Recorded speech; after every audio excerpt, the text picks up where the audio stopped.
রাজনৈতিক দল হিসেবে নিবন্ধন পেতে এনসিপি, আমজনতার দল, পিপলস পার্টি সহ শতাধিক দল আবেদন করেছে। কমিশন জানিয়েছে, যাচাই বাছাই শেষে আগামী সেপ্টেম্বরে নিবন্ধনের বিষয়ে সিদ্ধান্ত জানানো হবে।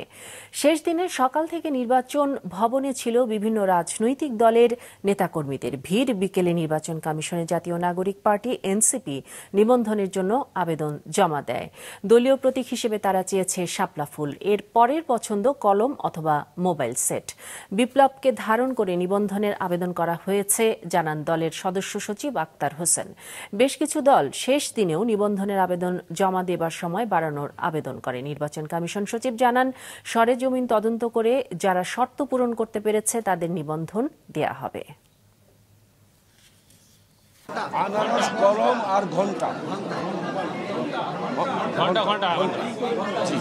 আমরা ঘন্টা চেয়েছি। 3টি প্রতীককে দলের প্রতীক হিসেবে আমরা আবেদন করেছি, কিন্তু আমাদের দলের প্রতীক হিসেবে নির্বাচন কমিশনের থেকে আমাদের প্রত্যাশা হলো নির্বাচন কমিশন দলের প্রতীক হিসেবে আমাদেরকে শাপলা বরাদ্দ প্রদান করবে।